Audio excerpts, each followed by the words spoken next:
Excusez-moi. Alors, c'est bon. On va pouvoir commencer. Je vois que c'est en train de charger.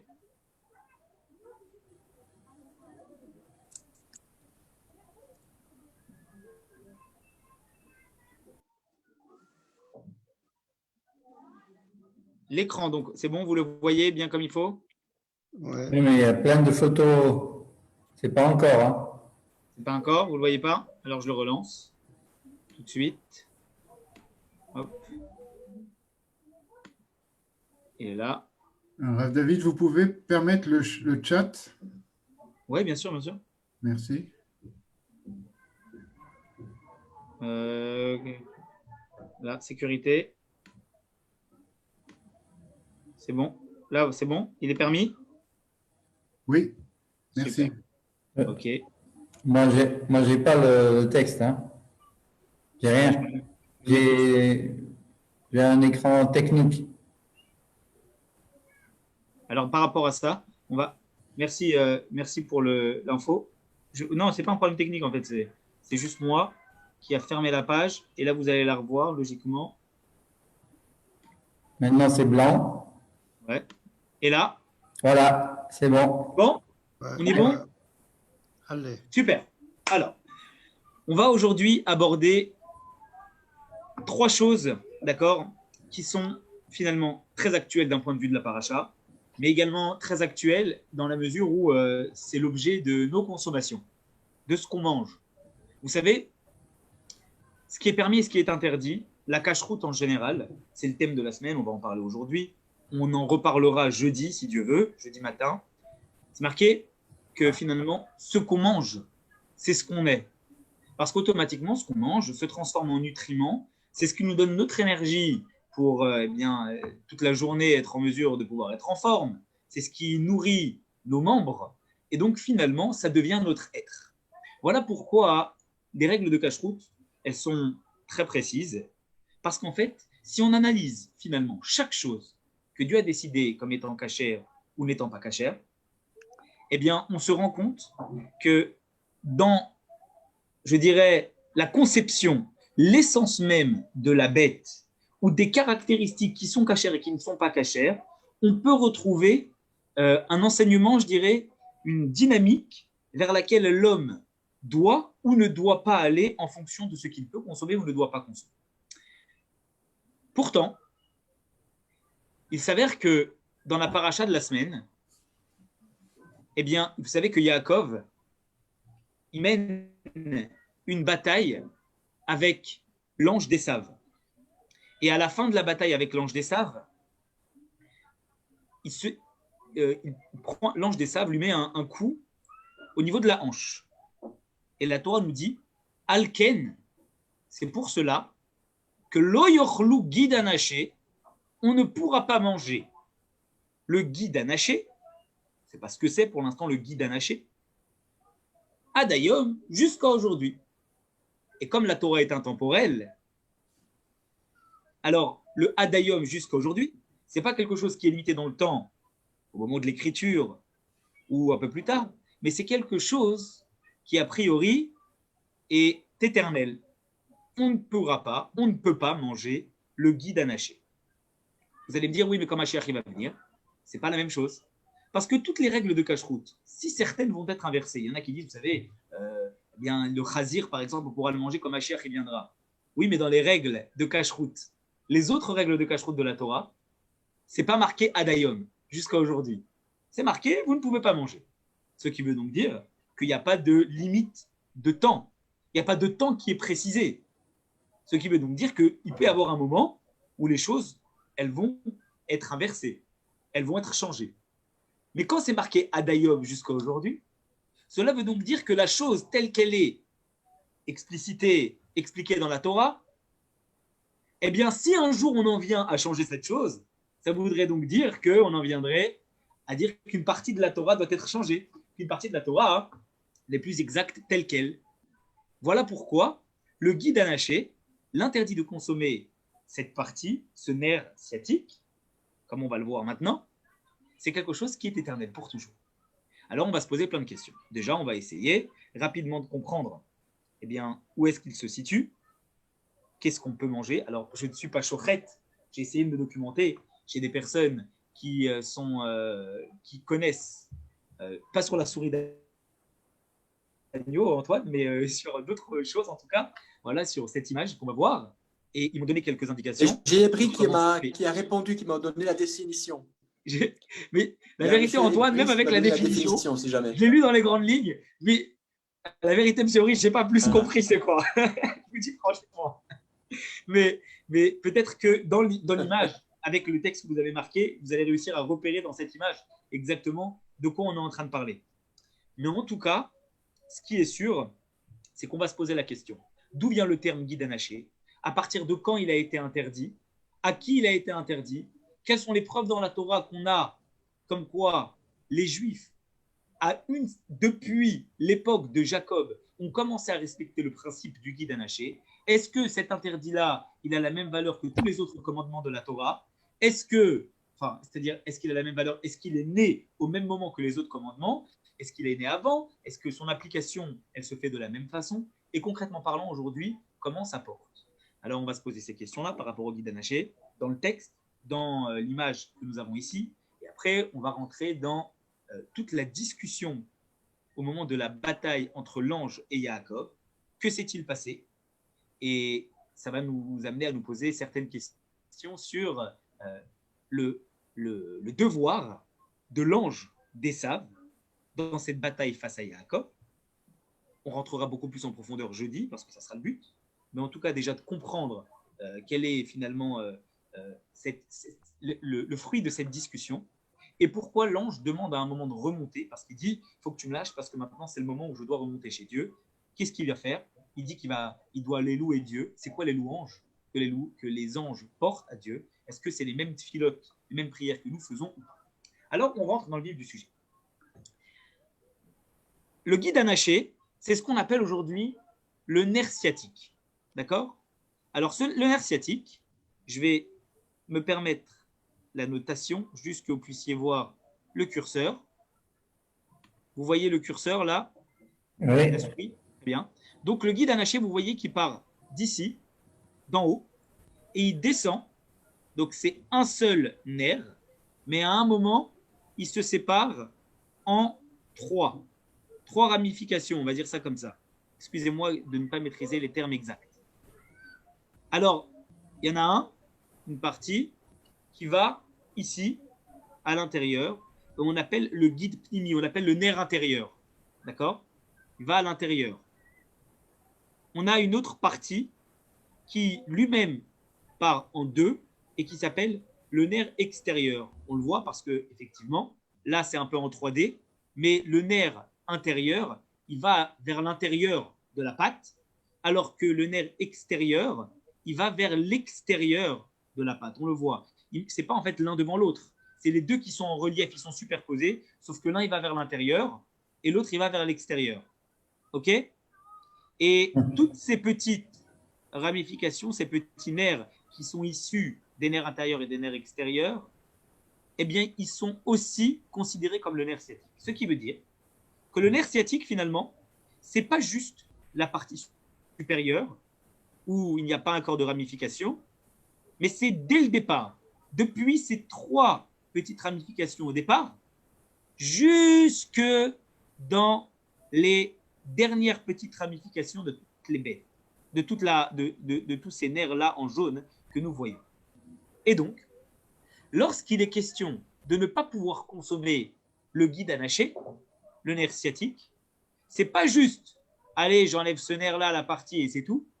Ça veut dire qu'il y a un travail de minutie extrêmement précis qui nécessite à ce qu'on puisse faire partir ici, déjà d'en haut, là, d'enlever finalement tout le nerf, d'accord, jusque dans les petites ramifications. Donc vous voyez que c'est un travail qui est extrêmement compliqué. Comment appelle-t-on cela en hébreu? On appelle ça le nikour. Le nikour, ça veut dire enlever. L'énaker, ça veut dire retirer. Alors figurez-vous que ce n'est pas juste le nerf qu'on retire. On retire le nerf. On retire également le gras qui est autour du nerf. Et on retire également le sang, les vaisseaux sanguins qui sont entre ce gras et entre ce nerf qui est beaucoup plus épais. Je peux vous assurer que même en étant un shochet extrêmement expérimenté, c'est extrêmement compliqué de réussir à retirer toute cette partie-là. Voilà pourquoi aujourd'hui, l'arrière de la bête est très peu consommé. Pourquoi je vous dis très peu? C'est parce que si vous regardez le Shulchan Aruch, le code de la loi juive, les seuls qui étaient habilités, encore aujourd'hui, à réussir à enlever, à faire le nikour comme il faut de l'arrière de la bête, ce sont les Thémanim, les Yéménites, les Juifs yéménites, qui, eux, étaient extrêmement précis et réussissent à enlever exactement toutes ces parties-là. Vous allez dire, mais ils ne peuvent pas apprendre aujourd'hui à le faire.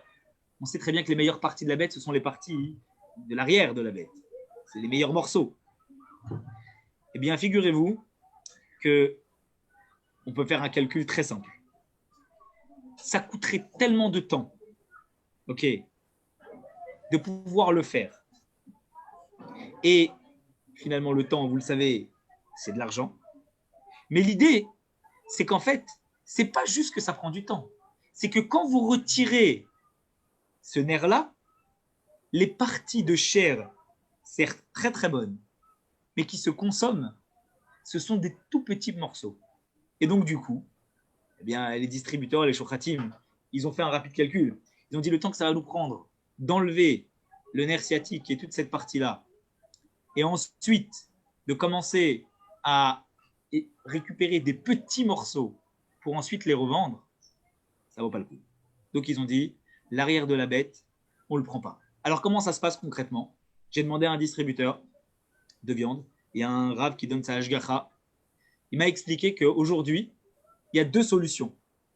Soit, eh bien, on achète, quand la personne achète la bête, le distributeur, il achète, enfin le producteur, il vend la bête aux personnes qui vont abattre et à la chaîne de distribution par la suite, chez Amselem ou chez toutes les chaînes de distribution, Krief, etc., Berbèche, eh bien, il leur vend la bête, toute la bête, vivante, et ensuite, eux, l'arrière de la bête, ils le revendent. Ils le revendent au producteur. Pourquoi? Le producteur est très intéressé parce que même si c'est compliqué à enlever, lui, il n'a rien à enlever finalement, il récupère l'arrière de la bête, et ses meilleurs morceaux, il est très content parce qu'il va pouvoir soit les revendre, soit les garder pour lui. Donc, pour lui, ça ne lui dérange pas de les racheter. Aucun problème. Il va les racheter, il n'a pas de travail pour lui, il va les revendre tel quel, il va les utiliser tel quel, c'est très très bien. Soit il m'a dit, il y a une deuxième solution qui se fait aujourd'hui. Bien que les bêtes soient vivantes, eh bien, on ne vend pas la bête entière avant de la battre. On ne vend que des parties de la bête avant de la battre. C'est très intéressant.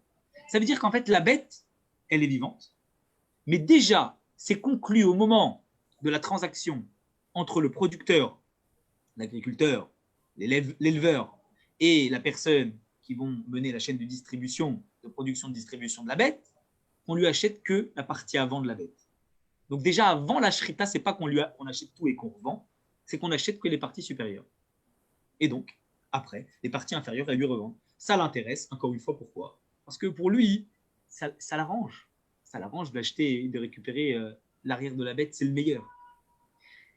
En Eretz Israël, aujourd'hui, vous avez encore des gens qui sont en mesure de pouvoir faire la shrita et de vous servir à l'arrière de la bête. Mais sachez que quand vous regardez les décisionnaires, c'est pas si évident que ça que on a le droit de consommer l'arrière de la bête, d'accord, si on va dans un restaurant, et qu'ils le servent. Pourquoi? Parce qu'il y a beaucoup de décisionnaires qui considèrent que la raison pour laquelle l'arrière de la bête, il a été mis de côté, c'est parce que c'est extrêmement compliqué de s'assurer que le nikour, il a été fait exactement comme il faut. Et donc, on s'abstient de le consommer, puisque c'est trop compliqué. Vous allez dire, oui, mais il y a une hashgacha, il y a un tampon, il y a un rabbin qui donne la hashgacha sur la viande. Donc très certainement qu'il l'a fait comme il faut. Oui, mais même, venez, on peut extrapoler ce cas et se dire que finalement, même s'il y a un rabbin qui a donné la hashgacha, et qu'on pense et qu'on estime que finalement il l'a fait comme il faut, alors à ce moment-là, pourquoi la Torah elle a décidé de ne pas former les shochatim pour pouvoir leur permettre de le faire? C'est que on a estimé, les Chachamim ont estimé qu'il valait mieux, comme c'était trop compliqué, même si on pense savoir le faire, on n'est pas sûr de l'avoir fait comme il faut. La responsabilité est trop grande pour pouvoir l'accepter et l'assumer. Et donc, ce n'est pas évident. Par contre, il est évident que si vous avez l'assurance, c'est ça qui est intéressant, que c'est un shochet yéménite, m'a dit le Rav, maître d'une grande ashgacha en France, que c'est le shochet yéménite qui, en Eretz Israël, qui a fait cette shrita, donc une ashgacha yéménite, et des ashgacha thémanim, d'accord? Eh bien, à ce moment-là, c'est possible de consommer la bête, même si vous êtes un ashkénaze ou un séfarade qui n'est pas yéménite. Ça, c'est les données globales que je peux vous donner sur le principe même du guide anaché, de l'arrière de la bête. Alors maintenant, je vous propose qu'on rentre dans le texte et qu'on se pose un tas d'autres questions. L'origine du nom, depuis quand est né cet interdit de consommer le guide anaché, et je vais tout de suite afficher le nouvel écran avec ce que nous allons apprendre dans la Guémara. Nous sommes donc dans le traité. Vous le voyez? C'est bon? On est donc dans le traité Choulin, à la page Tzadik Aleph, ligne 1. Est-ce que c'est assez clair? Ça va? Je zoome? Ouais. Ça va comme ça? Vous Oui. voyez bien? Ouais? Très bien, très bien. On y va. Ouais. Ve'amar, ligne 1. Ve'amar Rabbi Yeshua ben Levi. Il a dit Rabbi Yeshua ben Levi. Lama nikra shemo guide anaché. Pourquoi on a appelé ce nerf-là le guide anaché? Que veut dire guide anaché? On peut traduire. Hein. Nous, on l'a traduit par nerf sciatique. Parce que c'est l'identification de ce nerf en termes vétérinaires, d'accord, en termes anatomiques. Maintenant, la traduction de hanaché, c'est le sauteur, celui qui saute. Le guide anaché, le nerf du sauteur. C'est quoi cette histoire? Pourquoi on l'appelle comme ça? La Gemara nous dit chez Nasha Mimekomo Veala. Parce qu'en fait, le coup qu'il lui a donné, il était tellement précis qu'il a touché le nerf sciatique et le nerf, il a sauté et il est remonté. Ça veut dire qu'il l'a vraiment blessé. Et comme ce nerf-là, il est remonté, il a sauté, il était accroché dans la jambe et il est remonté, il a été déplacé en quelque sorte en remontant, on l'a appelé le guide anaché, le nerf qui a sauté. Quelle est la preuve que le terme nasha veut dire sauter, nous dit la Torah, nous dit la Gemara? Reine Omer, c'est marqué dans le livre de Jérémie. Nashta, elle a sauté. Gevuratam, leur rigueur. Hayu, les Nashim, ils sont devenus comme des dames. Ça ne veut pas dire que les dames sont faibles, ça veut juste dire qu'en général, la force d'un homme est supérieure à celle d'une dame. Et donc, ça, dans le livre de Jérémie, on parle du peuple juif. Et on dit que le peuple juif, finalement, ils ont à un moment, leur force, elle a sauté, elle a été diminuée. Donc, ils ont une certaine forme de faiblesse et n'avaient pas la même force que les hommes avaient à l'époque, justement, à cette époque-là de Jérémie, du deuxième temple. Autre commentaire nous fait Rabbi Yossé, Rabbi Hanina sur ce qu'on vient de dire. Maïdirtiv, que veut dire, dans le livre de Isaïe, Yeshaya, c'est marqué Davar, une chose, Shalach, il a envoyé, Hachem, entre parenthèses, Be Yaakov à Yaakov, Ve Nafal Be Israël, et c'est tombé sur le peuple juif. Dans le livre de Isaïe, il y a une phrase comme ça qu'on a du mal à comprendre. Il a envoyé Dieu une chose à Yaakov et c'est tombé sur le peuple juif. Qu'est-ce qu'on est en train de dire? Davar, Shalar Be Yaakov, c'est quoi cette chose qu'il a envoyée à Yaakov, Dieu? C'est le guide anaché. C'est le guide anaché. Dieu a envoyé l'histoire du guide anaché, l'histoire de ce nerf sciatique-là, à Jacob, Ve Nafal Be Israël. Ça veut dire quoi? C'est tombé sur le peuple juif. Pachat Isuru Bechol Israël. C'est répandu l'interdit à tout le peuple juif. Jacob, il a été frappé par un ange venant de Dieu au guide anaché, et Nafal, c'est tombé, c'est répandu, tombé, répandu finalement à tout le peuple juif, c'est interdit de consommer le guide anaché, le nerf sciatique. Ve'amar Rabbi Yosef et Rabbi Hanina. Encore une chose à propos du guide anaché. Quand les frères de Yosef, vous savez qu'ils sont revenus avec Binyamin. Le verset dit là-bas, on va le voir dans quelques semaines, que Yosef, il a dit aux gens de sa maison, il a dit comme ça, donc, Ave et Anashim, je vous le dis, c'est pas marqué, amène les gens, amène ces gens-là, Abaïta, vers ma maison, Utvoach Tevach, et abattre, tu abattras, Veachen, et ensuite c'est marqué, tu prépareras, abattre, tu abattras, et tu prépareras. La Gemara, elle pose la question, elle dit Maï dirtiv, ça veut dire quoi? Utvoach tevar veachen. À quoi ça fait référence? Abattre, tu abattras et tu prépareras. Qu'est-ce que Yosef il a voulu dire? Alors la Gemara, elle explique quelque chose d'incroyable. Elle nous dit, en vérité, vous savez ce que Yosef il a dit aux gens de sa maison? Il a dit Utvoach tevar. Il a dit, quand il a dit tu vas abattre, il était en train de leur ordonner Peralahen bet ashrita. Je veux que tu les amènes dans nos abattoirs. Je veux qu'ils voient nos abattoirs. Pourquoi? Pour qu'ils voient que nous aussi, nous abattons les bêtes comme il faut, comme eux ont l'habitude de manger la viande, et qu'ils se rendent compte que le repas qu'on va leur servir juste après est un repas qu'ils pourront consommer, puisque nous aussi, nous abattons les bêtes comme il faut, comme eux ont l'habitude de le faire. Veachen, et quand c'est marqué Veachen, et tu prépareras, ça veut dire quoi? Tu vas cuire le plat avec des épices? Non. Tol guide anaché bifneem. Je veux que tu retires le guide anaché, je veux que tu retires le nerf sciatique devant eux. Ça veut dire que Yosef, il avait déjà averti les gens de sa maison, et le Maharsha, qui est un commentateur de la Gemara, il va expliquer exactement ce qui s'est passé, dit, il les a préparés, il voulait qu'ils puissent manger avec tranquillité.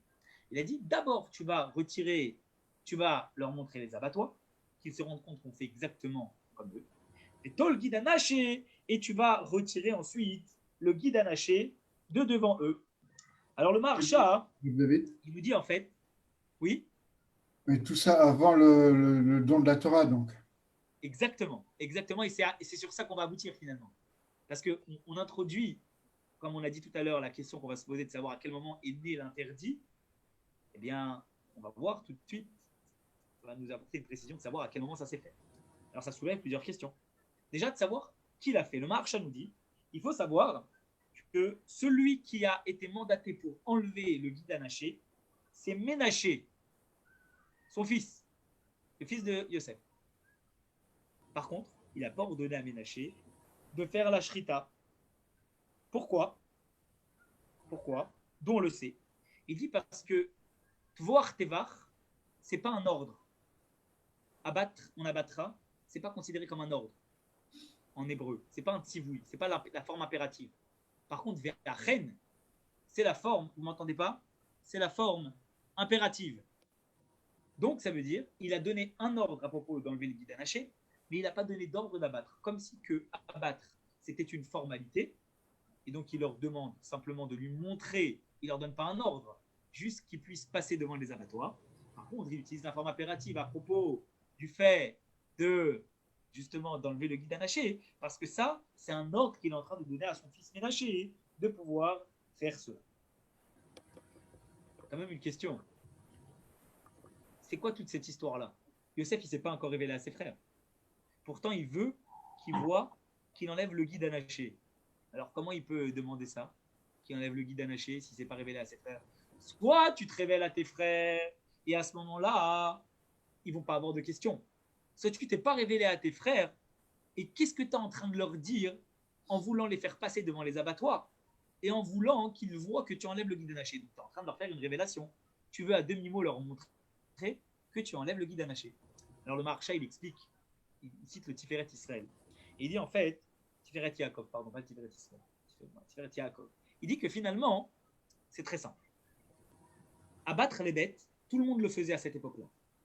Tout le monde abattait les bêtes. Donc finalement, passer devant les abattoirs, ce n'était pas quelque chose de si impératif. Il n'avait pas besoin de devoir mandater quelqu'un, son fils en particulier, pour pouvoir montrer ce qui était en train de se faire. Pourquoi? Parce que comme tout le monde abattait les bêtes, alors à ce moment-là, bon, la plupart abattaient les bêtes, c'était très certainement quelque chose qui était connu de comment faire la shrita, qui dit comme il faut. Et à ce moment-là, il n'y a pas besoin de mandater quelqu'un en particulier. Par contre, pour le guide anaché, on n'entend pas Michel? Vous m'entendez, Monsieur Brice? Mal, mal. Moi, je vous entends bien. Bien. Michel, il faut se rapprocher, je ne sais pas. Parce que si les autres les entendent, peut-être que mon son est bon, mais que en fait, ça peut être. Et tout à l'heure, c'était bien, maintenant, ça ne va pas du tout. Ah, d'accord. Alors, bon, j'essaye de me rapprocher. Pourquoi, par contre, il a demandé à Ménaché? Parce que enlever le guide anaché, enlever le nerf sciatique, ce n'était pas quelque chose qui était répandu à cette époque-là, a priori. Et donc, à ce moment-là, c'est pour ça qu'il a demandé à son fils, parce qu'il savait que cette expertise-là était quelque chose que son fils a lui maîtrisé et que peut-être pas tout le monde maîtrisait. Alors, on revient à notre question au départ. On a compris pourquoi Ménaché, il ne fait pas la shrita, mais il enlève le guide anaché, parce que cette expertise-là, elle nécessite vraiment un savoir-faire que Ménaché, le fils de Yosef, avait, mais que pas nécessairement les autres avaient. Mais alors, pourquoi il leur montre à ce moment-là sans se révéler en disant que c'est Yosef? Parce qu'en fait, le fait qu'il leur montre ça ne veut pas dire qu'il le fait parce que lui, pour lui, enlève le guide anaché. Ça veut juste dire que comme il savait que eux étaient les enfants de Yaakov, et qu'à l'époque, on savait déjà que les enfants de Yaakov ne consommaient pas le nerf sciatique, c'était quelque chose qui était répandu. Il a voulu leur montrer qu'il avait enlevé le nerf sciatique comme pour leur montrer que je ne vous reçois pas comme moi. J'ai l'habitude de recevoir, comme on a vu à propos d'Abraham, vous vous souvenez, mais je vous reçois comme vous avez l'habitude de manger. Et donc, j'ai quelqu'un chez moi qui maîtrise l'expertise d'enlever le nerf sciatique, et c'est pour ça que c'est lui que j'ai mandaté. Mais ça ne veut pas dire que moi, je suis comme vous. Ça, c'est ce qui vient expliquer l'épisode avec les enfants de Yaakov, Yosef et Ménaché. Amar Rabbi Yosef et Rabbi Hanina. Excusez-moi. On continue. Keman de Amar, Guide Anaché, Neessar, Libné Noir.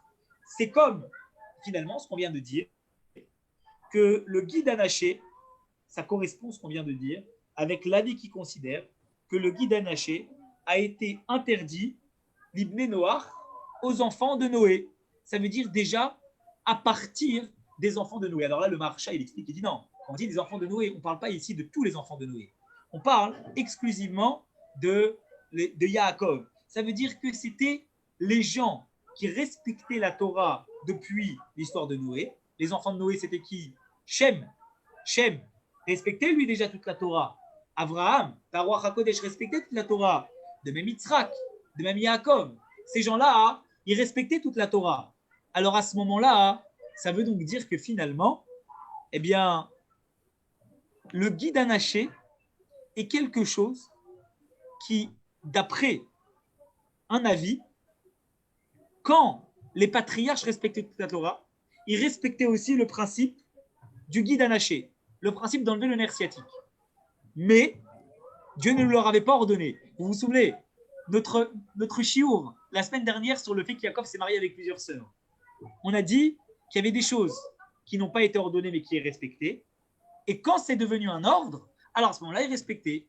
La Brit Mila, Abraham ne l'a pas fait avant que Dieu lui ordonne, parce qu'il y avait un ordre, d'après les 7 lois de Noé, de ne pas se faire couler du sang.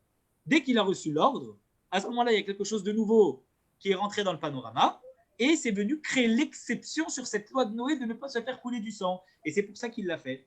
Donc il y a l'accomplissement que les patriarches faisaient des mitzvot avant que la Torah leur soit donnée, comme un accomplissement finalement général, un accomplissement par Ruach HaKodesh, sans pour autant en être astreint.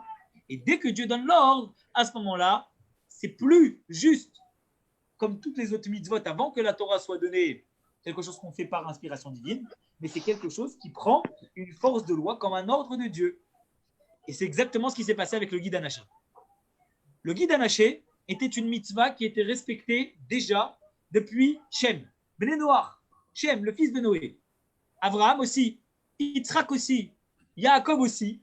Sauf que dès qu'il s'est fait taper au guide naché, c'est plus juste un respect comme les autres mitzvot par inspiration divine, mais ça devient un ordre de Dieu. Comme Dieu, il a donné la mitzvah de la Brit Mila à Abraham, il a donné la mitzvah du guide naché à Yaakov. Et c'est devenu un ordre. Depuis Yaakov, on avait l'ordre de Dieu de respecter le guide anaché.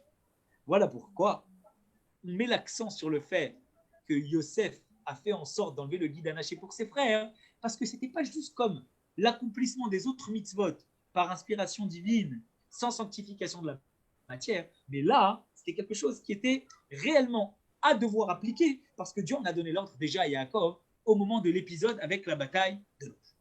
Ok? Très bien. On continue. Il est écrit maintenant au moment de la bataille entre l'ange et Yaakov. Il est écrit que Vaïvater Yaakov levado. Yaakov s'est retrouvé seul, et c'est à ce moment-là que la bataille de l'ange a commencé jusqu'au petit matin. On peut se poser une question très simple. Parachat de cette semaine. Comment Yaakov il s'est retrouvé seul? C'est quoi cette histoire qu'il se retrouve seul? Il n'était pas seul, Yaakov, il y avait plein de monde avec lui. Et sa femme, ses enfants, pourquoi il s'est retrouvé seul? Amar Rabbi Elazar, il a dit, nous en sommes, ligne 12, chez Nishtayer al-Pachin Ktanim. En fait, ce qui s'est passé, c'est que Yaakov, il a traversé le fleuve, Nahar Yabok, le premier fleuve, avec sa femme et ses enfants, et il a transporté, donc déjà, il s'est assuré que tout le monde traverse, mais il a laissé quelques petits objets de l'autre côté. Et ce qu'il a fait, c'est qu'une fois qu'il a fait passer tout le monde, il a dit à tout le monde de camper de l'autre côté du fleuve, et lui, il est retourné en arrière pour pouvoir aller récupérer ça. C'est pour ça qu'il était seul. C'est parce que comme c'était des petits ustensiles, il allait les récupérer. Lui-même, seul. Et c'est pour ça que après, quand il est passé de l'autre côté, c'est à ce moment-là que l'ange, il a profité du fait que Yaakov soit seul pour pouvoir mener la bataille. Mikan, nous dit la Gemara, de là, on apprend, à propos des tzadikim, chez Chavivalem, Mamonam Yotermi Goufa. Phrase très intéressante qu'on va expliquer ensemble. C'est plus important pour eux leur argent que leur corps. C'est-à-dire quoi cette histoire?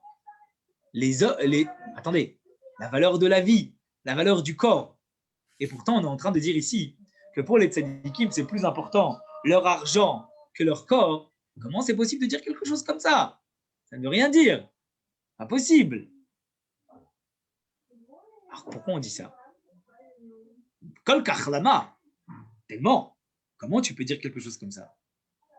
Les fichiers en poshtim yedem begazel. Parce qu'en fait, ils ne versent pas leurs mains dans le vol.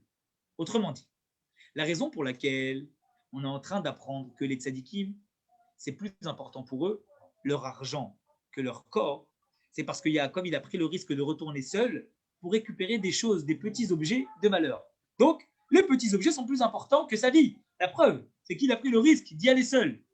Il dit, mais comment on peut dire quelque chose comme ça? En vérité, il faut comprendre. Ce qu'on est en train de dire ici, c'est que la plupart des gens, à cette époque-là, ils n'avaient pas la valeur du corps, ils l'avaient. Et c'est facile d'avoir la valeur du corps, vous savez pourquoi? Parce que personne n'a rien fait pour avoir un corps. On se retrouve, on est comme ça, et Dieu nous a donné un corps. Donc en fait, c'est Matana Trinam. C'est une sorte de cadeau gratuit que Dieu nous a fait, de nous donner un corps. On a travaillé pour avoir notre corps, non? On est comme ça. Ah, ce qu'on gagne, c'est le fruit de notre effort. Et à cette époque-là, les gens, vous savez très bien, ils étaient complètement plongés dans le vol. C'était des gens qui n'avaient pas de scrupules à aller, à voler pour récupérer des choses. Et donc, puisqu'ils n'avaient pas de scrupules, c'était facile d'avoir des choses. Mais donc, qu'est-ce qui se passait?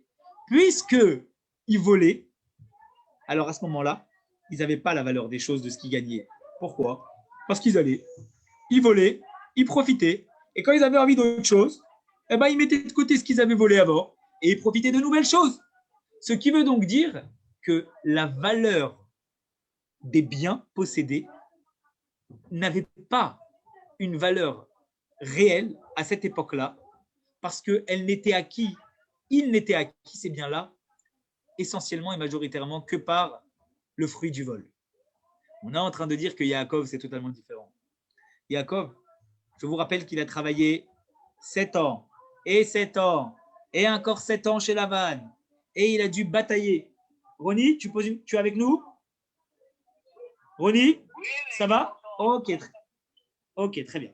Alors, le Yaakov, vous vous rappelez toute cette histoire de la paracha la semaine dernière? Il lui a dit, tu prends les bêtes rayées, après tu prends les bêtes tachées, etc., etc. Yaakov, avad tikibe, avad kibe, chol kochi, avad ti et avien. Il a dit, Avichen, j'ai travaillé avec toute ma force, votre père, je me suis donné. À la sueur de son front, il a travaillé. Ce qui veut donc dire que Yaakov n'a pas volé. Ce qui veut donc dire que même les petites choses, elles avaient de la valeur. Quand on est en train de dire qu'elles valent plus que leur corps pour les tzadikim, ça veut dire que les tzadikim, même eux, ils n'ont pas fait d'effort pour avoir leur corps. Leur corps, il est tel quel. Mais par contre, eux, ils font un effort pour les petites choses. Ça veut dire quoi? Ça veut dire que nous autres, on a tendance à accorder de la valeur aux grandes choses. Et les petites choses, parfois, on a tendance à leur accorder moins de valeur. Mais il ne faut pas oublier que même ces petites choses, si elles sont acquises avec la transpiration, avec l'effort, avec le travail, alors il faut les respecter. Alors il faut les honorer. Alors il faut les préserver parce que c'est très important. Si on a travaillé pour pouvoir le faire, et difficilement en plus, même pour ces petites choses, ce n'est pas juste les choses précieuses qu'il faut respecter. Même les petites choses, elles ont de la valeur. Et je vais vous dire, la grandeur d'une personne, elle ne se retrouve pas dans le respect qu'il a pour les grandes choses. La grandeur d'une personne, elle se retrouve dans le respect qu'il a pour les petites choses. Parce que respecter les choses de valeur, préserver les choses de valeur, ça, on va dire, un être humain, à moins qu'il vole, c'est normal. Mais accorder du respect même aux petites choses, c'est ça qui fait la grandeur d'une personne. C'est ça qui montre que cette personne, elle respecte tout ce qu'elle a autour d'elle, même les petites choses, en particulier quand elles sont acquises avec un effort. Voilà le sens de cette phrase que la Guémara nous dit à propos de Yaakov et de cet épisode quand il a retraversé le fleuve. Nous en sommes à la ligne 16. Et quel rapport avec Vaïvater Yaakov Levado? Yaakov s'est retrouvé seul. Yaakov s'est retrouvé seul. Comment il s'est retrouvé seul? Parce qu'il a retraversé le fleuve de l'autre côté. Pourquoi il a retraversé le fleuve de l'autre côté? Parce qu'il avait déjà fait passer toute la famille de l'autre côté. Et il restait des petites cruches, des petits objets de valeur qui étaient restés sur l'autre rive. Pourquoi? Parce que même si on accorde du respect pour les petites choses, on fait attention quand même à sa famille. On fait passer à la famille. Ah, il reste d'autres choses. Je repars moi. Mais comment tu repars toi? C'est dangereux de repartir seul.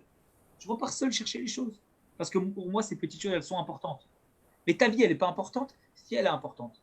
Mais les petites choses que j'ai acquises durement et difficilement, elles sont aussi importantes. Voilà pourquoi je suis prêt à retourner pour récupérer ces petites choses. Parce qu'elles ont aussi de l'importance. Parce qu'elles ont aussi de la valeur.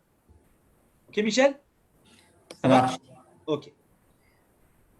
On continue sur la suite de cet épisode-là. Vaya avec Ishimo Adalot Ashachar.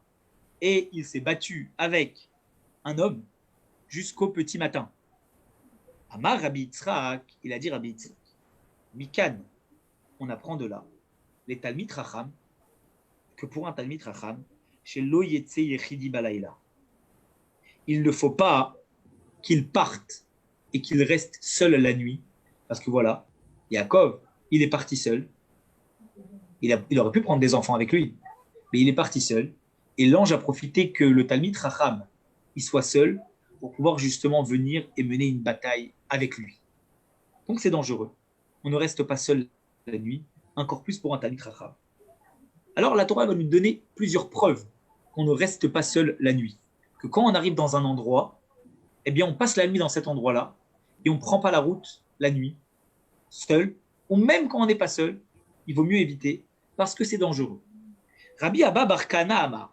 Rabbi Anna Bar Kahana, il dit, je descends. Comme ça, on a la suite. Est-ce que vous voyez la ligne 1? Oui, c'est bon? Inehu, c'est bon? Très bien.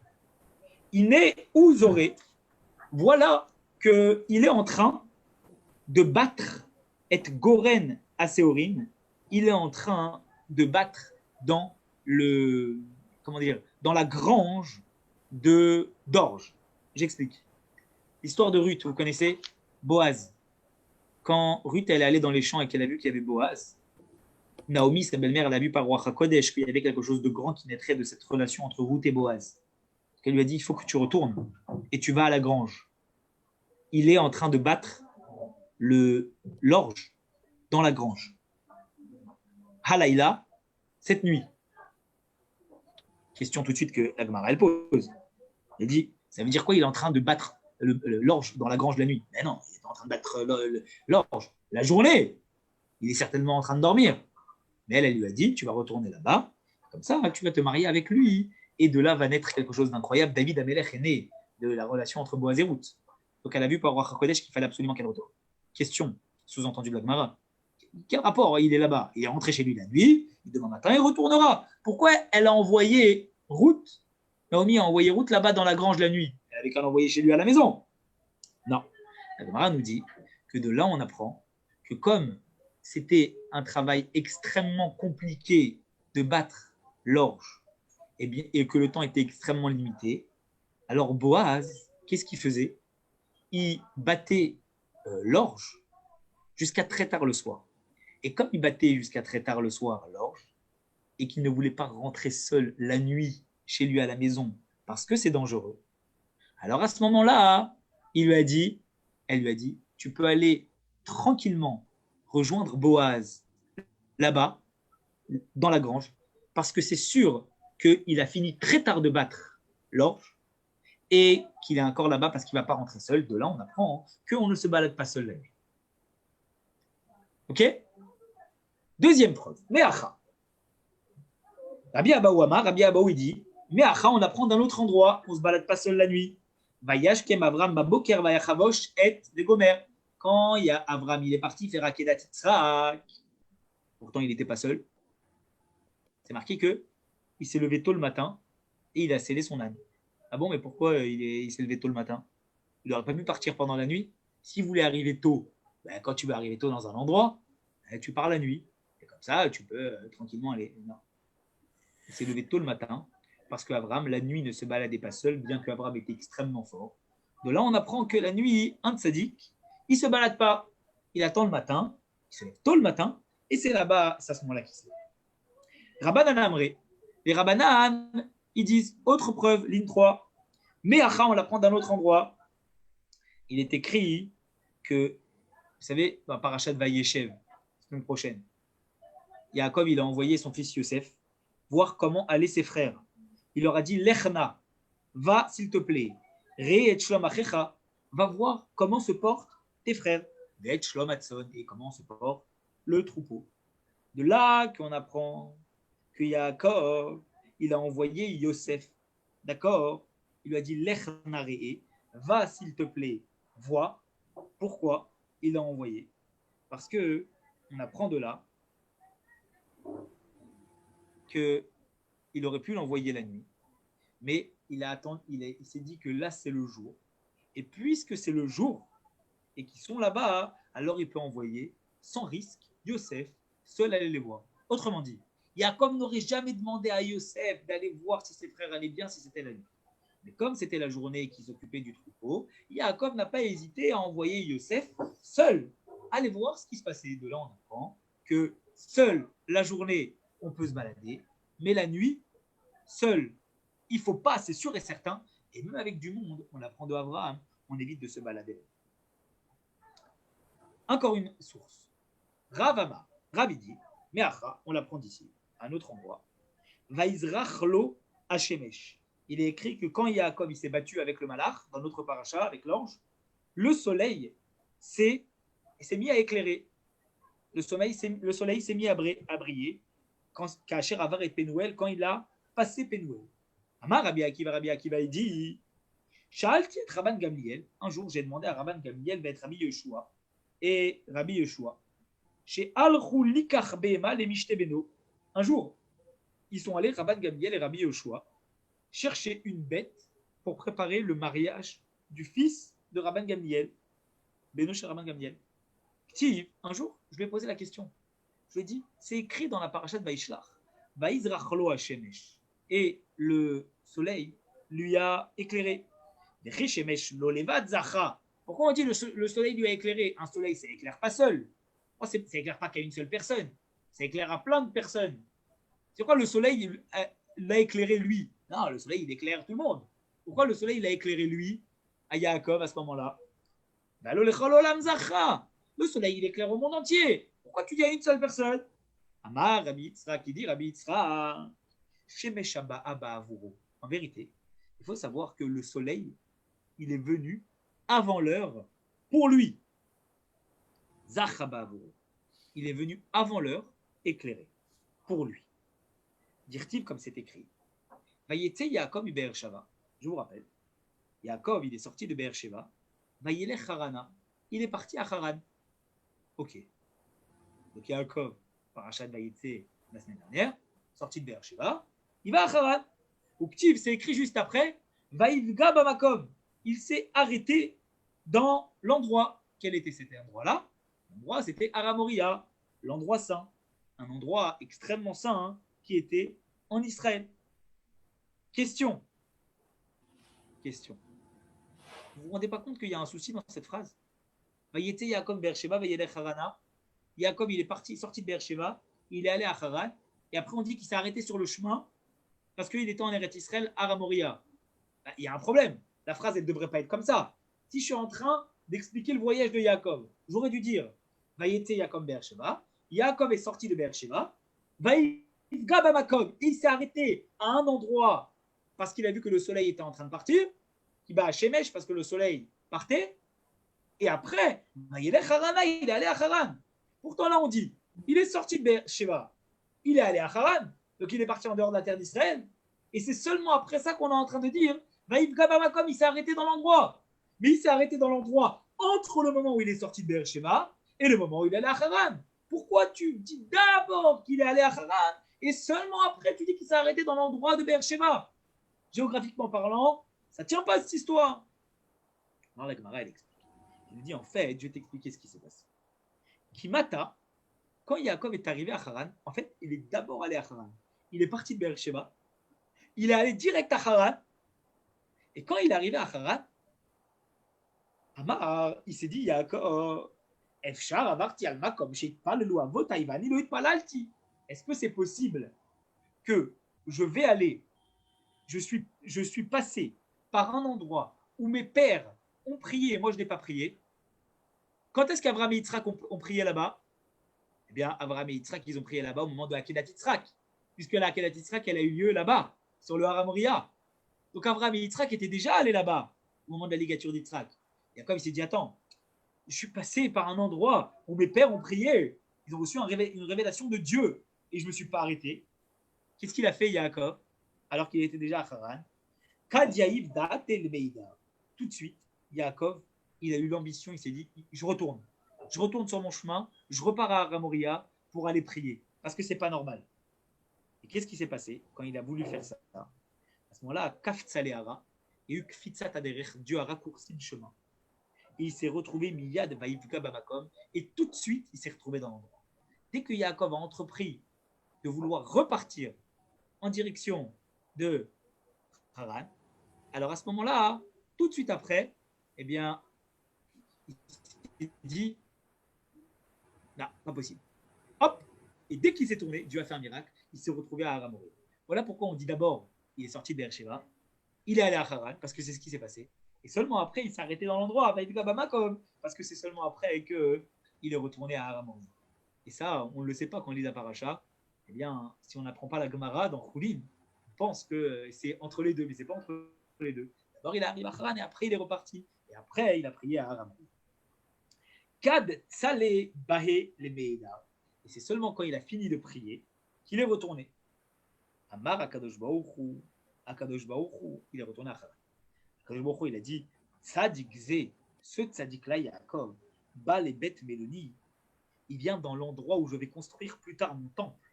Beipater Belolina, et c'est possible qu'il ne va pas dormir il va repartir d'un coup. C'est la nuit. Donc il ne peut pas. C'est pas possible. S'il fait encore jour, alors à ce moment-là, il va même pas passer la nuit dans l'endroit. Et s'il passe pas la nuit dans l'endroit, c'est quelque chose qui n'est pas honorable. C'est comme si quelqu'un il va dans un hôtel, il déjeune et il dîne dans l'hôtel, et après, il va autre part dormir. Ça se fait pas. Tu es dans un hôtel, un endroit de luxe. Si tu manges dans l'endroit de luxe, tu dors dans l'endroit de luxe. C'est l'honneur de l'endroit. Hachem, il a dit la même chose. Yaakov, il va, les bêtes Mélanie, dans mon auberge, dans mon endroit, dans ma maison. Et il ne va pas passer la nuit. Qu'est-ce qu'il a fait, Hachem? Miyad ba Shemesh. Il a fait tout de suite en sorte que le soleil se couche. Alors qu'à la base, on n'était pas en pleine nuit. On était en plein jour. Eh bien, Dieu, il a avancé exactement. Il a fait en sorte que le soleil, d'accord, il repart. Il se couche. Et c'est pour ça, d'accord, que finalement, ce qui s'est passé, on apprend de là, que Yaakov, comme il a vu le soleil se coucher, alors il a dormi. C'était évident pour lui que quand on voit le soleil se coucher, on dort. Parce que quand on voit le soleil se coucher, c'est qu'il commence à faire nuit. Et quand il commence à faire nuit, à la base, on ne repart pas. À part si c'est pour des pachim ktanim, à part si c'est pour récupérer des objets, comme on l'a vu. Mais bref, il est allé dans l'autre endroit, il est allé seul. Et c'est quelque chose qu'on ne fait pas à la base. Et Yaakov, là, à cet épisode-là, il a vu que le soleil s'est couché. Il a dit quand le soleil se couche, c'est le moment où on ne peut plus bouger. Alors, puisqu'on ne peut plus bouger, à ce moment-là, on reste. Autre chose très intéressante, vous vous souvenez qu'il y a quelques semaines, on avait parlé, on avait dit que Yaakov, c'est lui qui a institué la prière d'Arvit. Vous vous souvenez? On a dit d'où on l'apprend qu'il a institué la prière d'Arvit? Parce que Baïfga Bamakom, il s'est arrêté dans cet endroit-là. Mais on vient de dire qu'il ne faisait pas nuit à la base. On a dit que c'était en pleine journée. Comment on peut dire que c'est Yaakov qui a institué la prière d'Arvit, la prière du soir, alors qu'à la base il ne faisait pas nuit? Oui, on a dit oui, mais Dieu il a fait en sorte que le soleil se couche. Oui, mais le soleil se couche, ça ne veut pas dire qu'il fait nuit, parce qu'on a le coucher du soleil, c'est une chose. On a le moment où, eh bien, la nuit tombe. Et nous, Arvit, c'est le moment où la nuit tombe. Nous disent les commentateurs, c'est là la raison pour laquelle, dans ma Sechet Brachot, on avait appris il y a quelques semaines, la vie de Rabbi Yehuda était de dire qu'on peut commencer Arvit au moment du Plag HaMincha. Vous vous souvenez? 1h15 avant le coucher du soleil. On a dit, mais en fait, c'est exactement ça. Parce que Vaïvga Bamakom, au moment où Yaakov est arrivé dans l'endroit, c'était au moment de Plag HaMincha, 1h15 avant le coucher du soleil. Et ensuite, Dieu a fait en sorte que le soleil se couche. Et au moment de Vaïvga Bamakom, quand il est arrivé 1h15 avant le coucher du soleil, même s'il faisait jour, puisque Dieu, par la suite, il a fait en sorte que le soleil se couche, même de façon plus avancée que d'habitude, ça correspondait à 1h15 avant le coucher du soleil. Et c'est pour ça que d'après la vie de Rabbi Yehuda, dans la Gemara, dans Masechet Brachot, on peut commencer à faire Arvit à partir du Plag HaMincha, à partir du moment où 1h15 avant le coucher du soleil. C'est pour ça que nous, aujourd'hui, on le répète, on l'avait dit dans Masechet Brachot, mais c'est intéressant de le rappeler, on a le droit de prier, si on est un minyan, Arvit, à partir du Plag HaMincha, à partir d'1h15 avant le coucher du soleil. Mais si par contre, eh bien, on est seul, on doit attendre la tombée de la nuit, même en hiver, même en été, et c'est comme ça. Donc quand c'est maintenant, on n'a pas de problème. Mais quand c'est plus tard, Shabbat par exemple, ou le soir, on a bien envie de prier Arvit plus tôt, mais il faut attendre que la nuit tombe réellement pour pouvoir prier Arvit, sauf si on prie dans un minyan. Donc je vous encourage à aller dans un minyan quand c'est l'été. Ça, vous avez la possibilité de prier Arvit beaucoup plus tôt. Ça, c'est concernant ce que nous venons de dire. Alors après, il y a toute une discussion que le Talmud aborde avec tout un épisode où ce qu'il a fait Yaakov. Et vous voyez, à la base, on est ici à la ligne 19 avec le rêve. Mais comme le rêve, c'est propre à la paracha de la semaine dernière, avec l'échelle, etc., on est en train de dire là-bas, je vous le dis dans les mots, que vous ayez la notion, mais on va passer directement à la ligne 41, parce que la ligne 41, ça reprend sur notre paracha, et il nous reste quelques minutes. Juste que vous sachiez, il est dit que l'échelle, elle touchait le sol et qu'elle montait dans le ciel. Il y a une discussion là-bas de savoir combien mesurer cette échelle. On dit que l'échelle, elle mesurait, en vérité, la Gemara, elle dit que l'échelle mesurait 8000 parsaot. Si on fait le calcul, 8000 parsaot, ça fait aujourd'hui environ 30 720 km. D'accord? Donc l'échelle, elle était très grande. On dit, mais et d'où on sait que cette échelle, elle faisait cette distance-là? On dit parce qu'en fait, il est écrit que les malachim montaient et les malachim descendaient. Si c'est marqué les malachim au pluriel, c'est qu'on avait à chaque fois deux malachs qui montaient et deux malachs qui descendaient. Ce qui veut donc dire qu'il y a un moment où si on avait les malachim qui montaient, les anges qui montaient, les anges qui descendaient, il y a un moment où il y en avait deux qui montent et deux qui descendent, on avait 4 sur l'échelle. Et alors, eh bien, en fait, il est écrit dans le Daniel, il est écrit ou Gviato Ketarchish, que on va dire que l'épaisseur, la grandeur d'un ange, eh bien, il est écrit Ketarchish comme la Méditerranée. Tarshish, c'est la Méditerranée, le fleuve de la mer Méditerranée. On dit, ah bon, chaque ange est comme la Méditerranée, on dit oui.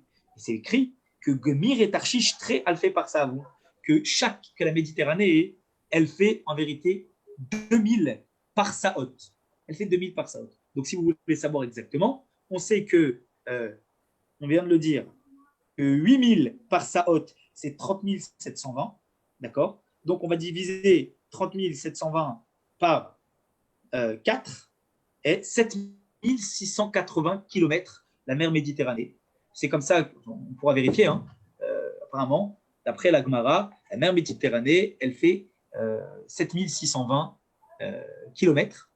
Et donc, a priori, puisqu'ils étaient 4 anges et que chaque ange fait 2000 par saot, eh bien 4 fois 2, ça fait 8. Voilà pourquoi on en déduit qu'en fait, eh bien, l'échelle, elle faisait 8000 par saot. Donc 30 720, cette échelle faisait 30 720 km. Je repasse à la ligne 41. On pourra vérifier après la mer Méditerranée. Je vous invite, venez maintenant, on rentre dans un sujet qui est également celui-là. Si vous avez quelques minutes, ceux qui doivent partir avec grand plaisir, mais sinon, je vous invite encore à rester quelques minutes, qu'on puisse voir un dernier sujet, parce qu'on a dit qu'on avait un sujet très intéressant. On avait dit qu'on parlerait du guide anaché, qu'on parlerait du nerf sciatique, qu'on parlerait également de tout cet épisode-là des anges. Maintenant, regardons ensemble quelle est la prière des anges. Alors, il faut savoir, comme c'est marqué ici, dans la ligne 41, eh bien, que les anges, il est écrit, Vayomer, et ils ont dit, il a dit, l'ange, Shalcheni, laisse-moi partir, qui alla à Shacha, parce que le jour est en train de venir. À Marlo, Jacob a répondu à l'ange, Ganavata, t'es un voleur, Okiou c'est tous, ou t'es quelqu'un qui joue au jeu de hasard, et comme tu joues au jeu de hasard, à ce moment-là, tu veux vite partir avant que le jour se lève. Parce que si le jour se lève et qu'on voit que tu as fait un tour de passe-passe, on va vouloir t'attraper. Pourquoi tu veux t'enfuir comme ça alors que la nuit, elle part? Pourquoi tu t'enfuis? Quoi? C'est l'aube, alors tu t'enfuis comme ça, qu'est-ce qui se passe? Ata, mitiarimina shachar, t'as peur du jour. Amarlo, il a répondu l'ange. Malachani, je suis un ange. Et sache que depuis que je suis né, n'est pas arrivé le jour pour que je puisse louer Dieu. Jusqu'à maintenant, je n'ai pas encore eu l'occasion de louer Dieu. Et mon tour pour louer Dieu, pour faire ma prière, c'est maintenant. La Gemara, elle dit, ah bon? C'est quoi cette histoire? Il y a des anges qui louent Dieu qu'une seule fois dans leur vie. Mais ça y est, les Rav Hanan et la Marav, il faut savoir qu'il y a 3 groupes de Malaché Hacharet qui disent leur prière chaque jour. Achat Omeret Kadosh, l'une elle dit Kadosh, Achat Omeret Kadosh, l'autre elle dit Kadosh, Achat Omeret Kadosh Hashem Tsebaot. Kadosh est le Dieu des armées. Cette phrase, Kadosh, Kadosh, Kadosh, Hashem, Tsevaot. Vous savez que cette phrase-là, qu'on dit la Kedusha, c'est la prière des anges. Les anges, ils ne font pas la prière comme nous, mais leur prière à eux, c'est la Kedusha. Et c'est pour ça, comme leur prière, c'est la prière des anges, c'est la Kedusha, que nous, quand on est en train de faire la Kedusha, on doit avoir les pieds joints. Parce que les anges, ils ont tout le temps la forme, pas une forme de jambes, des 2 jambes qui peuvent justement marcher, mais ils ont une forme de jambes comme unijambiste, vous voyez. On a l'impression que c'est une seule jambe. Voilà pourquoi on doit avoir les pieds joints quand on fait la Kedusha. Parce qu'au moment où on fait la Kedusha, on est comme les anges. Et a priori, on est en train de dire que chaque jour, il y a une équipe d'anges qui disent le mot Kadosh, une autre qui dit Kadosh, et une autre qui dit Kadosh Hashem Tsebaot. Cette phrase-là. Et chaque jour, c'est comme ça. Autrement dit, à chaque fois, on a une nouvelle équipe d'anges qui vient et qui dit ces mots-là. Mais c'est possible que ça arrive une seule fois dans leur vie, tellement il y a d'anges qui ne disent qu'une seule fois dans leur vie la louange, la prière à Dieu. Et le Talmud nous dit, mais Itivé, on a posé la question. Chavivin Israël, on en est à la ligne 49. Le peuple juif est chéri d'Akadosh Baruch Hu. Il est chéri de Dieu. Ou Yotem Malacha Asharet, encore plus que les Malacha Asharet, que ces anges-là. Parce que Israël, Omer, Shira Bechol Shah, parce que nous, le peuple juif, à chaque instant, on dit une prière à Dieu. On peut tout le temps prier à Dieu. Mais les anges, Malacha Asharet, Enorim Shira, et la Parmachan Bayom. Mais les anges ne font la prière qu'une seule fois dans leur journée. Et il y en a qui disent Parmachan Bashabbat, une seule fois par semaine. Il y en a qui disent que c'est Parmachan Bachodesh, une seule fois par mois, qui font leur prière, chaque ange. Après la Parmachat Bashana, il y en a qui disent c'est une fois par an. Après la Parmachat Bashavo, il y en a qui disent que c'est une fois tous les 7 ans. Après la Parmachat Bayov, il y en a qui disent c'est une fois tous les 50 ans. Après la Parmachat Baolam, il y en a qui disent c'est une seule fois dans leur vie. Donc, c'est vraiment très fréquent pour nous de faire la tfila et c'est une chance que nous avons. Par contre, les anges, c'est très peu fréquent. Et d'après tous les avis, c'est soit une fois par jour, mais ça reste quoi qu'il arrive moins que nous. Et parfois, d'après l'avis extrême, c'est une seule fois dans leur vie. Même plus que ça. On est chéri, pourquoi? Parce que nous, quand on fait notre prière, Maskirim et Hashem achar shtetevot. Quand est-ce qu'on dit le nom de Dieu? Shema, Israël, Hashem. Pour dire le nom de Dieu, qu'est-ce qu'il faut? Il faut qu'on dise d'abord 2 mots, Shema Israël, et le 3e mot, c'est le nom de Dieu. Malaché Asharet, les anges, En Maskirim et Hashem et la shtetevot. Eux, pour pouvoir en arriver à dire le nom de Dieu, il faut dire Kadosh, Kadosh, Kadosh Hashem, c'est le 4e mot. Ça veut dire que Dieu nous donne à nous l'autorisation, dès le 3e mot, de dire son nom. Alors que les anges, ils ne leur donnent l'autorisation que de dire le nom de Dieu qu'à partir du 4e mot. Donc nous, on a la possibilité de le dire avant. Et donc nous, on est encore plus chéri d'Akadosh Baruch Hu. Et ça, c'est la force, une des forces que le peuple juif a à travers la prière que Dieu nous a donnée. Voilà. Voilà, chers amis, on a... Oui, Michel? D'où on sort toute cette théorie-là des anges? On ne peut ni les voir, ni les entendre. On n'a aucune notion de ce que ça représente un ange et on décrit là des anges comme si on les voyait, comme si on... C'est quoi l'histoire là? La paracha de la semaine, Michel, elle nous donne une indication. Si Yaakov il s'est battu avec l'ange d'Esav, ça veut donc dire que Yaakov a vu l'ange. Il n'est pas écrit que l'ange avait une apparence humaine, comme c'est le cas avec Abraham. Il est écrit que l'ange était un ange. On va marquer que c'était un homme. Ça veut donc dire que Yaakov, il a vu l'ange. Ça veut donc dire que peut-être que nous autres, les gens simples, en tout cas je parle pour moi, on ne peut pas voir les anges. Mais les tzadikim, eux, ils ont la possibilité de voir les anges. Ils ont la possibilité de pouvoir les percevoir. Qu'ils aient une apparence humaine, comme dans le cas d'Abraham, ou qu'ils aient une apparence céleste, je dirais, comme c'est le cas de Yaakov. Ça veut donc dire que toute cette théorie que tu es en train de dire par rapport, et que la Gemara nous cite à propos des anges, ce sont des choses qui étaient connues par les tzadikim, parce qu'eux pouvaient voir les anges. Et de plus, les tzadikim avaient la possibilité de pouvoir communiquer avec les mondes supérieurs. Donc, ils savaient ce qui se passait dans les mondes supérieurs. Donc, quand les anges étaient en train de faire des tfilotes, ils pouvaient savoir ce qui se passait. On peut imaginer qu'en ayant vu des anges, les tzadikim, qui pouvaient les voir, aient pu communiquer avec eux. Et s'ils ont pu communiquer avec eux, peut-être qu'ils leur ont révélé ces choses-là. Et du reste, on en a une indication dans la paracha de la semaine, comme on vient de le dire dans la Gemara, qu'au moment où l'ange a voulu partir, Yaakov lui a dit « reste », il lui a dit « pourquoi tu veux que je reste? Il n'y a pas de raison que je reste. Pourquoi? Parce que tu as peur de quelque chose ?» Il lui a dit « non, j'ai peur de rien, mais c'est le moment où je dois aller faire ma prière. » Donc on voit bien qu'il y a déjà une discussion qui a été initiée sur le sujet de la prière des anges entre Yaakov et l'ange. Ça veut donc dire qu'il y avait déjà le fruit d'une discussion entre un ange et un tzaddik de savoir comment se passe la prière. Donc rien ne nous empêche de penser que dans la continuité de cette discussion, l'ange a expliqué à Yaakov exactement comment se passe la prière, quelles sont les prières qui sont dites par les anges, etc. etc. Donc oui, nous, on n'a pas la possibilité. Mais il y a des tzadikim qui voient les anges, qui perçoivent les anges. Et on le voit, on a l'exemple typique dans la paracha de la semaine avec Yaakov. Est-ce que, Merci beaucoup, David. Il y a d'autres questions ou ça va? C'est bon, j'ai répondu à vos questions. C'est bon. Bon, revenir à la souris d'agneau, là, de… Ah oui, alors, oui. Je remets l'image. Est-ce qu'on la voit dans l'image? Le tibia, c'est la partie qui est en bas de la cuisse, donc en dehors du nerf sciatique. Alors, attendez, je remets l'image. On le voit là. Alors, c'est où? Il semblerait que c'est autour du tibia. Le tibia, c'est la partie en bas, en dessous de la cuisse. Vous arrivez à noter, Monsieur Brice, comme ça vous nous montrez exactement? Vous arrivez à noter? C'est-à-dire noter? Vous savez, si vous sélectionnez la possibilité dans la sécurité, j'ai permis aux participants d'annoter sur le partage d'écran. Ça veut dire qu'il y a une case Ici, dans le alors. Zoom annoter en bas et vous avez la possibilité de pouvoir sélectionner la zone dont vous êtes en train de parler. Je ne sais pas si vous voyez. Non, je ne vois pas. Désolé. En bas, vous voyez la barre de contrôle. Il y a une option annoter. Record, non.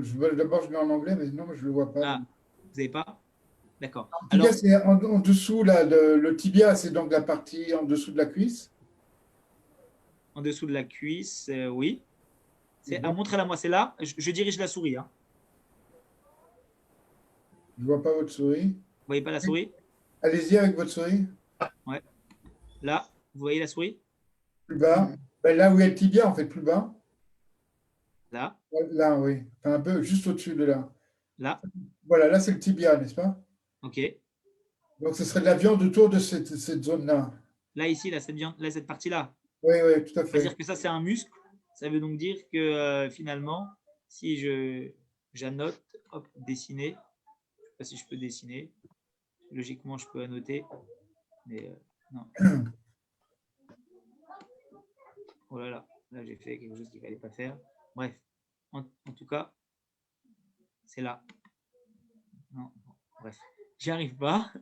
Pas En grave. tout cas, voilà, on a compris. Donc, vous dites que c'est à noter. Voilà. Non, voilà, c'est là. Donc, c'est là. C'est ça. Exactement. Cette partie-là. Alors, cette partie-là, Antoine, elle peut être consommée, mais comme on l'a dit au départ, à condition de pouvoir avoir affaire à des gens qui maîtrisent parfaitement le nikour, l'arrière de la bête. Et je vous invite, pour respecter la loi, le Shulchan Aruch, sachez, oui, une autre précision intéressante qu'on peut apporter, c'est que le guide anaché, c'est l'arrière de la bête, c'est uniquement sur les bêtes domestiques, les bêtes sauvages, mais pas sur les poulets. Ça veut dire qu'on ne retire pas le guide anaché, le nerf sciatique des poulets. C'est uniquement sur les gassotes, les behemoths, les bêtes, les domestiques et les bêtes sauvages, comme par exemple un cerf. Si on mange un cerf, on devra le retirer. Mais effectivement, voilà, je vous encourage, si un jour vous êtes en Eretz Israël et que vous avez l'occasion de manger l'arrière de la bête, pour pouvoir respecter comme il se doit les choses, faites attention que ce soit vraiment la personne qui est fait, elle les fait comme il faut, et idéalement, voilà, que ce soit vraiment un shochet yéménite, thémani, qui ait fait cette shrita, parce que ce sont eux qui, par la massorette, par la tradition, sont ceux qui maîtrisent réellement, avec le plus méticulosité possible, le nikour, pour pouvoir consommer l'arrière de la bête, ses meilleures parties, en enlevant ce qui n'en a pas le droit de consommer. Pour information, Excellent, merci beaucoup. juste pour information, David, quand moi j'étais petit, dans mon enfance en Algérie, l'arrière de la bête était mangé et le boucher passait pratiquement sa demi-journée à nettoyer ce guide d'anaché. C'était une galère. Mais, ça veut dire que c'était le boucher qui retirait. C'était pas le shochet. Non, c'est pas le shochet. C'était le boucher, mais c'était un travail, parce qu'ils n'avaient pas beaucoup de travail à l'époque. C'était pauvre, hein. Alors, Est-ce qu'elle valait plus cher les parties de la bête finalement, tu te rappelles? Non, Elle ça, valait je ne ses- sais pas. J'étais enfant, je ne sais pas. Mais je sais que le boucher faisait partie de notre famille. D'accord. Donc, il passait tout son temps de libre, il le passait à nettoyer ce truc, à enlever le guide anaché. Eh ben, C'était son travail pratiquement de tout le temps libre, quoi. très intéressant. Ouais. Alors maintenant, là, on a vu aujourd'hui, au Hachem, le sens de ce guide anaché, on a dit l'histoire, l'historique, d'où ça vient, où ça va. Maintenant, il faut qu'on comprenne profondément parlant. Vous savez, au tout début, je vous ai dit le lien entre la cache-route et l'essence même d'une personne. Si Dieu nous a demandé de ne pas manger le guide anaché, c'est certainement qu'il y a un lien entre ce guide anaché et ce qu'une personne doit accomplir, ce qu'une personne doit être.